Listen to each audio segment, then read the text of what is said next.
Welcome back, everyone, to A Knight's Tale. This is Knight from Ninja Knights Live. If you tuned into episode 2, The House Across the Street, then you're ready to continue down this dark, unsettling path through my childhood memories. Months had passed since the Hawaiian family vanished. The house across the street stood still, silent, untouched. The iron gates remained shut, the windows dark, and the tall tower loomed endlessly against the gray sky. Then one day, my mother, for reasons I'll never fully understand, somehow convinced my father that she wanted to move into that house. Now, my father was somewhat hesitant at first, but eventually, being the kind of man who always made things happen, he reached out to someone, maybe the realtor, maybe the owner, I'm not sure. What I do remember is that within weeks, it was done. We were moving into the house across the street. When the wrought iron gates creaked open for the very first time, it was like the air itself changed. And as we stepped inside, something felt off. Everything was still there. The Hawaiian family's life, frozen in time. Clothes still in the closets, furniture untouched. There was children's toys scattered all over the floor. Even the dishes still in the cupboards, as if they just simply vanished mid-meal and never came back. The property manager, he eventually brought in movers to clear out their belongings to make space for ours. Now, days had passed, and soon my family began to settle in. Now, I'll do my best to describe the inside of that house, or at least from what I can remember. The house was massive. It had 6 bedrooms, 4 bathrooms, a wide kitchen, dining area. However, there was this one room I'll never forget. The room still haunts my thoughts to this day. I always referred it to the schoolroom. It was rather this large room. It had no regular windows, just those slim rectangular ones you would see above showers in old American homes.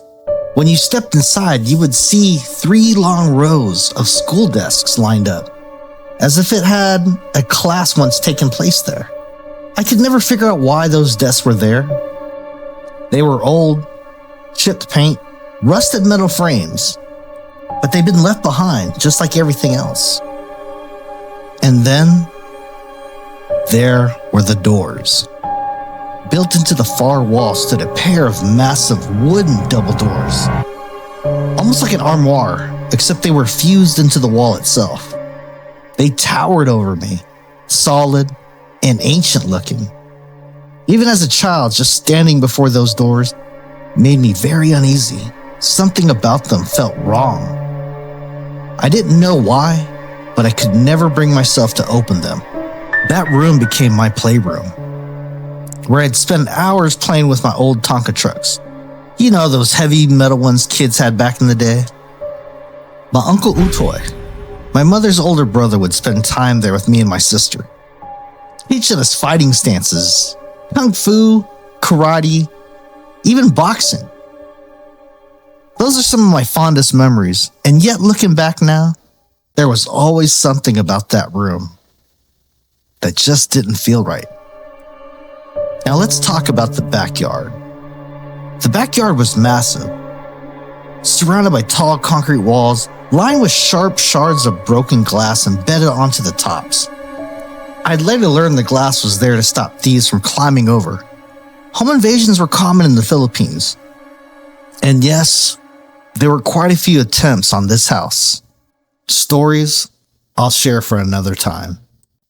Now, as for the front yard, my father eventually had a nipa hut built for my sister. It was like on her birthday.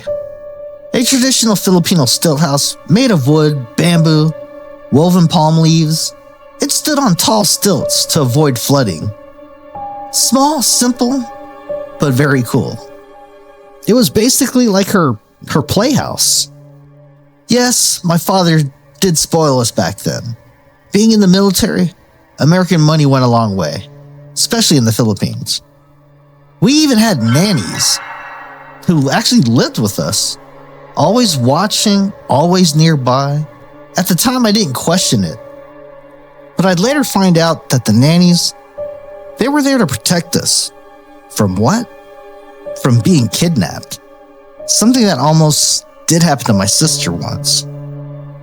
But that's a story for another day. Now, weeks have passed since we moved in. We grew accustomed to our new home. Its long hallways, its creaky floors, its strange, unsettling silence at night. Then one day, one of my father's oldest friends came to visit. His name was Uncle Adney, practically a brother to my father. And he brought his beautiful new wife. They were newlyweds, planning to stay with us for the week. I remember that day vividly. Uncle Adney surprised me with one of the most popular toys of that time, the mighty Martian robot. It was so awesome. It was shiny, black, full of lights, sparks that flickered when it moved. I loved that toy, and I still wonder whatever happened to it. But on that day, it burned into my memory for another reason, because it was the first time something happened inside that house. Something my uncle and his wife would never forget. My mother had set them up in the guest room, a quiet space near the back of the house. And what took place within the next few hours would become known in our family as the wedding gifts.